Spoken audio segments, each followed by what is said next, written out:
2024 June 5ನೇ ತಾರೀಕು ನಮ್ಮಲ್ಲಿ ದೇಶ್ ನೀಟ್ ಅಕಾಡೆಮಿ ಎಂಬ ಸಂಸ್ಥೆಯನ್ನು ನಾವು ಹುಟ್ಟಾಕಿದ್ದೇವೆ.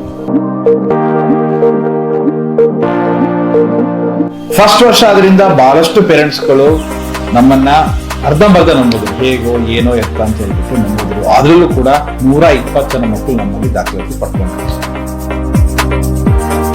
120 ಜನರಲ್ಲಿ 66 ಜನ ಮಕ್ಕಳುಗಳು ಬೇರೆ ಬೇರೆ ಮೆಡಿಕಲ್ ಕೋರ್ಸ್ಗಳಿಗೆ ಪಡ್ಕೊಂಡಿದ್ದಾರೆ. ಅದರಲ್ಲೂ 39 ಜನ ಮಕ್ಕಳು ಗವರ್ಮೆಂಟ್ ಮೆಡಿಕಲ್ ಸೀಟನ್ನು ಪಡ್ಕೊಂಡಿದ್ದಾರೆ. ಇದು ನಮ್ಮ ದೇಶ್ ನೀಟ್ ಅಕಾಡೆಮಿಯ ಹೆಮ್ಮೆ ಅಂತ ನಾನು ಹೇಳ ಬಯಸ್ತಾ ಇದ್ದೆ. ನಾವು ಪೇರೆಂಟ್ಗಳಿಗೆ ಒಂದು ಮಾತು ಹೇಳ್ತೀನಿ ನೋಡಿ, ಯಾರು ಶ್ರೀಮಂತ ಮಕ್ಕಳು ದಾಖಲಾಗಲ್ಲ. ಯಾಕೆಂದ್ರೆ ಇವತ್ತು ದೇವರು ಅಂತ ಕಾಣೋ ನಿಜವಾದ ನಡೆದಾರ ದೇವರು ಅಂತ ಹೇಳಿದ್ರೆ ಇವತ್ತಿನ ಕಾಲದಲ್ಲಿ ಡಾಕ್ಟರ್ಗಳಾಗಿರ್ತಾರೆ. ಸೊ ಅಂತ ಒಂದು ಪ್ರೊಫೆಷನ್ ಅಲಂಕರಿಸೋದೇ ಒಂದು ಹೆಮ್ಮೆ.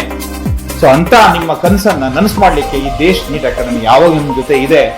ನೀವು ನಮ್ಮನ್ನ ನಂಬಿ ನಿಮ್ಮ ಮಕ್ಕಳನ್ನ ಕ್ಯಾಂಪಸ್ಗೆ ಕರೆತಾನೆ, ನಾವು ನಿಮ್ಮ ಮಕ್ಕಳನ್ನ ದಿ ಬೆಸ್ಟ್ MBBS ಕ್ಯಾಂಪಸ್ಗೆ ಕರ್ಕೊಂಡು ಹೋಗಿ ಬಿಡ್ತೇವೆ. ಇದು ನನ್ನ ವಾಗ್ದಾನ.